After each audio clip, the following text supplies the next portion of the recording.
When I returned from my trip, I found my house had burned down. Though Dan was rescued from the second floor, he suffered severe burns all over his body. At the hospital we rushed to, Dan was wrapped in bandages all over his body, lying in bed. As I shed tears, Rachel lashed out at me with harsh words. "You must be secretly thrilled inside, right? You can rebuild the house with insurance, and you're safe and sound." I couldn't believe my ears. Because, compared to everyone else's stylish homes, I thought ours was an embarrassment. "See, it's better off burned down." Rachel's laughter echoed through the hospital room, filled with the smell of disinfectant. I glared at Rachel's smug profile with all the anger I could muster. "I know you're the one who set the fire. I will never forgive you. Just you wait, I'll make you regret this." I'm Kelly, a 63-year-old housewife. While managing the accounting for the small factory my husband left behind, I lead a busy yet fulfilling life. My son, Dan, lives in the same city with his wife, Rachel, and their daughter, Anna, visiting me during long holidays. Rachel, my daughter-in-law, has been kind to me, especially after losing my husband last year. Dan, who left home after high school in defiance of his father's wishes to take over the factory, seemed to have been job hopping for a while. Rachel, who met Dan at the restaurant where they worked, watched over him warmly. When they decided to get married, I was full of gratitude for her marrying my less-than-perfect eldest son. Anna is a beauty like her mother and mature beyond her 9 years. We have fun baking cookies and chatting whenever she comes to visit on my days off. I intended to keep a good distance with my son's family. That's when Dan, who rarely calls, suggested they move in with me. "It must be lonely on your own, why don't we live together?" "I appreciate the offer, but I'm not interested in living together." "Don't be so stubborn. Having us and Anna around will help you feel less lonely." "I'm not lonely at all." "So, we're moving in with you next month." I said I'm not interested in living together. Despite my refusal, my son's family moved in the following month. Well, living with my cute granddaughter and kind daughter-in-law isn't too bad. But soon, I was shocked to discover Rachel's true nature. "I'm home." As I opened the front door, there stood Rachel, as always, standing imposingly in the entrance. She presented me with a speck of dust she had picked up with her fingertips, accusing me in a shrill voice. There was dust in the corner of the stairs. I rushed to clean before work, so I must have missed some trash. "Then you should wake up earlier. I can't invite my mom's friends over to such a shabby and dirty house." I was infuriated. Then she, a full-time homemaker, should do the cleaning herself. Besides, although the exterior is a 30-year-old wooden 2-story building, we renovated the interior 5 years ago, so there's nothing uncomfortable about living here. "Rachel, I'm working, and just preparing meals for 4 is tough enough. As we agreed when you moved in, I need help with cleaning and laundry." Rachel's eyes narrowed at my words. "Huh? This is your house, so it's only natural that you do everything. Don't blame me just because you can't handle it." I lost the will to argue and fell silent. I thought she was a quiet and lovely lady, but she was completely pretending. The next day, as I was about to open the gate to my home, I felt a strong gaze on my back. Turning around, I saw Camila from the neighborhood, staring at me with an eco bag in hand. After I greeted her, Camila frowned. "People aren't always what they seem. I never thought you'd be the type to bully your daughter-in-law." Camila spoke with a tone of sympathy. "Rachel has been crying and telling everyone how you don't feed her properly, and how she gets scolded if she doesn't keep the house spotless every day, and how disgraceful it is for a daughter-in-law to work, and that you've even stopped her from working." "I haven't said any of those things." Camila looked at my face skeptically. "Well, I believe you, Kelly, but squashing rumors is gonna be tough. It's even reached the neighborhood association president, you know? That explains why lately, the folks I bump into at the supermarket or on the street have been acting all weird around me. The moment we make eye contact, they scurry off, or groups suddenly disband. Probably, this gossip monger, Camila, spread the word for kicks." Watching her leave, I entered my house with a heavy heart. We had agreed before moving in together that utility bills and groceries would be split between our families. Yet, 6 months into living together, my son Dan and his wife Rachel hadn't paid their share of the living expenses. Even when I asked Rachel for payment on Dan's payday, she always had an excuse to stall. Rachel, I sent you the breakdown of the living expenses a week ago on your cell, didn't I? Oh, I forgot to withdraw the money. I'll pay later, so could you cover for me in the meantime? And just like that, another month would pass without them paying. After 6 months of this pattern, I finally confronted Dan. I've been covering for you for half a year now. Dan, have you actually been giving Rachel the money? Geez, she said she's gonna pay later, so she will. We're rich, so stop being so petty. I couldn't help but retort to my son's grudging reply. Sure, we have your father's inheritance, and I'm still working, so we could manage without your contribution. But that's not the point. It's about responsibility. If Rachel can't pay, she should at least explain why to me. What a nagging old lady. What did you just say? Just got back. Anna's voice from coming home from her lessons put a pause to our argument. Dan greeted Anna and went to take a shower, bringing our skirmish to a temporary halt. But the issues didn't end there. Shortly after moving in, Rachel began dressing up and going out on weekend nights, making Anna and me promise to keep it a secret from Dan. On weekends, Dan would be out drinking late with his colleagues, thinking if he got home before Rachel, he wouldn't find out. Honestly, if they have money for that, they should pay their living expenses first. One evening, while peeling potatoes in a gloomy mood after Rachel had left, Anna, washing the potatoes, murmured, "Mom's not planning to pay for the utilities or groceries, I think." I stopped peeling. You heard the conversation with your dad the other day? Yeah, it was audible all the way to the parking lot. Anna said matter-of-factly. Before moving, I overheard Mom and Dad saying, now that the annoying grandpa is gone, let's push into Grandma's place. If we live with her, we save on our rent, get meals prepared, and have the utilities paid for us. We can enjoy the savings. Was their plan from the start to make me pay for everything? Anger slowly rose within me. Do they think of me as some sort of ATM come housemaid? And Mom can't do housework at all. When we were in the house, meals were just pastries or fast food, and she hardly cleaned. The only thing she really did was laundry, so don't expect too much, Grandma. Got it, Anna dear. Thanks for telling me, I said with a forced smile and resumed peeling potatoes. To hear such words from my granddaughter, what a pitiful mother I must be. I felt a little sorry for Rachel. On Friday night, unusually cheerful, Rachel struck up a conversation. Kelly, do you have plans this Saturday? I quickly thought back. Last month, when I honestly answered a similar question, Rachel got furious. Trip? If you have that kind of leisure, give Anna some allowance instead. You're so thoughtless. I didn't want to hear that from someone who doesn't pay their living expenses. So I decided to hide the truth this time. I plan to relax at home. Oh, I see. If you do go out, make sure to tell me. I have plans too. Plans? I felt uneasy. Perhaps I should inform her about the trip afterward. After Rachel left, Anna came over with a bursting smile. Next Saturday, Mom and Dad are gonna take me shopping for clothes. It's been so long since we all went to the mall together, I'm excited. Her innocent smile made me smile too. That's wonderful. I hope you find some cute clothes. Yeah, I'll show them to you when we get back. I felt relieved.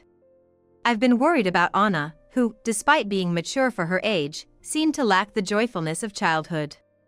Seeing Anna's joy while shopping with her parents was truly heartwarming. And then came Saturday. After Dan's family left, I too left the house. It was a day trip to a beachside spa. At a wonderful hotel, I enjoyed a lunch filled with seafood delights. I felt all my accumulated stress melt away. Stepping off the train, I made my way home with a light step. As I walked along the night road, I saw a crowd from afar near my house. Beyond them, police cars and fire engines were parked, yellow tape was stretched out, and several firefighters and police officers stood around. Smelling smoke, I realized there had been a fire nearby. I wondered if everyone in the house was safe. As I walked on, lost in thought, Camila stopped me with a surprised look. Kelly? Weren't you at home? I went on a trip. Then, was that Dan who was taken away in an ambulance earlier? Dan went shopping. It seems he came back to get something and got caught in the fire. It was arson. My heart skipped a beat. Pushing through the crowd to a firefighter, I introduced myself and was led to the front of my house. I was at a loss for words at the sight before me. The traditional two-story house that stood there just this morning was nowhere to be found. All that remained was charred beams, parts of sooty walls, and what used to be furniture, now just debris. Kneeling on the sidewalk, I stared blankly at what was left of my home. A police officer approached me with hesitation. You were on a trip, right? Yes. We'd like to talk to you in more detail tomorrow. Can you give us your contact information? Without thinking, I gave him my cell phone number. Your son was involved in the fire, but fortunately, he's conscious. Do you know which hospital? No. Please tell me. The garage was spared from the fire, so my car was safe. As I looked up the hospital's direction on my cell phone, I received a call from Rachel. I heard you were seriously injured in the fire. Are you okay? I was on a trip. There was silence on the other end for a while. You were home all day today, right? I decided to go to the spa on a whim. The one taken away was Dan. Camila must have mistaken us. Dan and I have similar hairstyles and hair colors. Huh? I thought he didn't come back because we were supposed to meet at the station at 4. He must have gotten the day wrong for the arson. Huh? Never mind. Which hospital? I'll bring Anna. Rachel's nonchalant tone, as if she wasn't worried about her husband, felt off to me. Even if we didn't get along, he was her significant son. I rushed to the hospital, explained the situation at the reception, and hurried to the room. Seeing Dan lying on the bed, I couldn't help but tear up. It must have been hot and painful to get caught in a fire. Wrapped in bandages all over, he looked like a mummy. A while later, the doctor appeared and explained the treatment and hospitalization plans. Dan was seriously injured with burns all over his body, but his life was not in danger. He would need skin graft surgery using his own skin and treatment for the scars, requiring about 6 months of hospitalization. Soon after, Rachel and Anna arrived. Anna quickly teared up, stuttering Dad and kneeling beside the bed, sobbing. Next to her, Rachel glared at Dan with a terrible look. Then, suddenly turning to me across the bed, she snapped. I told you to let me know if your plans changed. Why did you just go off? Do I need your approval to go out? Originally, it was supposed to be you lying there with severe burns. Don't you feel bad for Dan? Blamed as if I were at fault, I couldn't agree. Then Rachel smirked maliciously. Kelly, didn't you secretly cheer inside? With the insurance money, you can rebuild the house, and you escaped unharmed. Anyway, it's good riddance to that old shack. I couldn't believe my ears. My precious home, filled with memories of my late husband, was reduced to beams and walls by the time I returned. Could she not imagine the shock I experienced? Taken aback, Rachel went on and on. I mean, everyone else's houses are so stylish, and ours was just an old, shabby house. Embarrassing, right? Well, it's better off burning down. Mom, why would you say something so horrible? Oh, it's the truth, Anna. Moving our stuff to the hotel was the right call. We're just lucky, you know. Rachel's loud laughter echoed through the hospital room, filled with the smell of disinfectant. Unable to argue in the hospital room, I clenched my fists and gritted my teeth, holding back my anger. Then, Dan, who seemed to be sleeping, moaned. That's right, Dan was conscious, despite being wrapped in bandages all over. He slightly moved his mouth and said in a low voice, "Rachel." What? Rachel leaned down, bringing her ear close to Dan's mouth. After hearing Dan's whisper, Rachel's expression changed. Got it, I'll handle it, she said, then turned to Anna and me, suggesting it was time to leave. Walking down the hallway, I pondered over the exchange between Dan and Rachel. It remained a mystery, but I caught a few words: ashes, money. In fact, I inherited gold bars as part of my husband's estate. They're stored in a bank's safety deposit box, and I hadn't told Dan their exact location.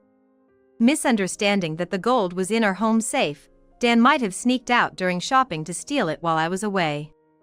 Unaware of this, Rachel, who had taken separate actions from Anna, might have committed arson. It's a 15-minute drive from the shopping mall to our house. If Rachel planned separate activities with a set meetup time with Anna, it would be possible for her to set the fire. The words Rachel accidentally let slip got the day wrong, and the way she excitedly called me, thinking I was caught in the fire. Plus, her anger towards me in the hospital suggests that I was her target.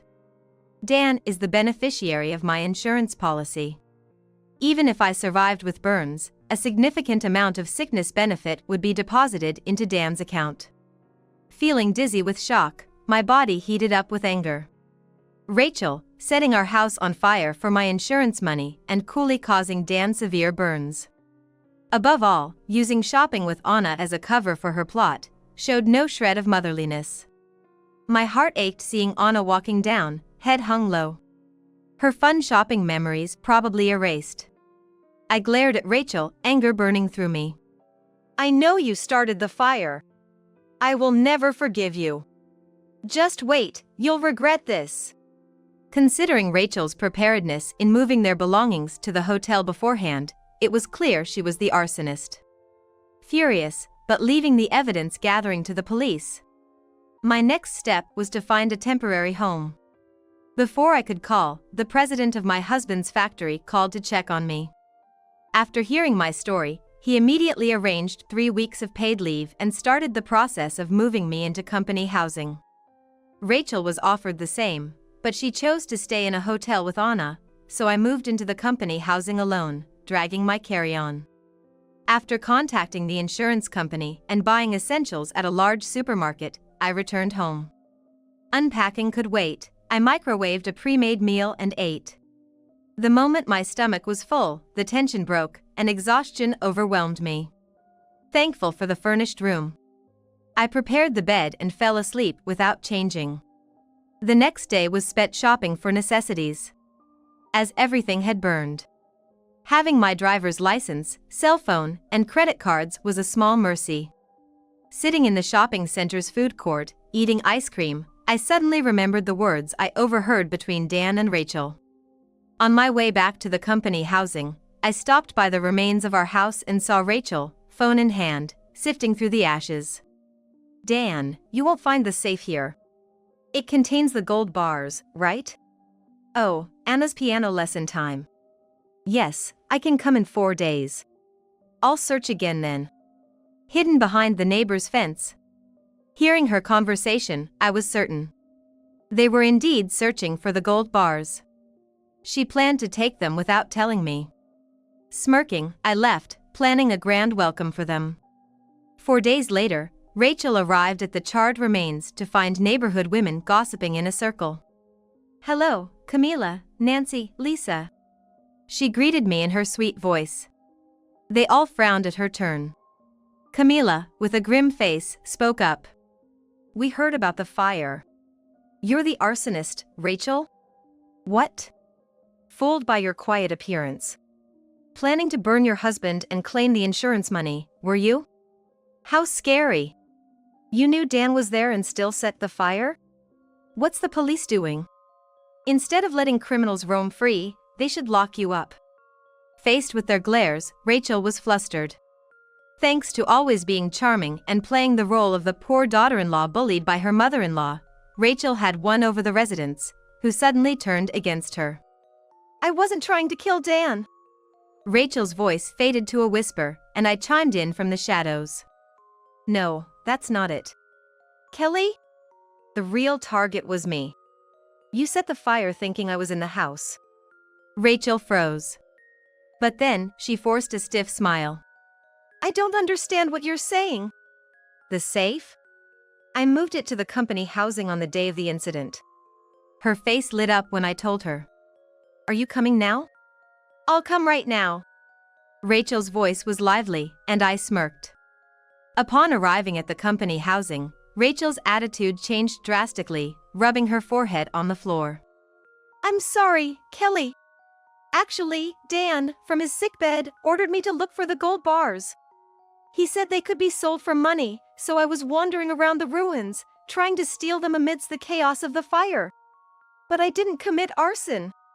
Oh, you were looking for this, weren't you? I brought out a silver dial-type safe from the back of the room, and Rachel's eyes sparkled. She watched eagerly as I opened the safe. But all that emerged was a bundle of old letters. Letters my husband gave me before we got married. Good thing I kept them in the safe. Damn, just trash. So, where are the gold bars? In a bank safety deposit box. You're going to have to ask a master thief for that. What a waste of time. I'm leaving. As Rachel attempted to stand up, I gently told her. Don't be in such a hurry, the main event is just starting. What main event? Rachel's irritation was apparent as I flipped a large envelope, spilling a vast amount of photos onto the living room table. Rachel gasped and covered her mouth. No wonder, the photos showed her out at night, happily walking through nightlife districts arm in arm with a man, and entering nightclubs with bags from high-end brands. Rachel, I heard you were quite the delinquent back home. Did you research that too? Your hometown is where our second factory is located.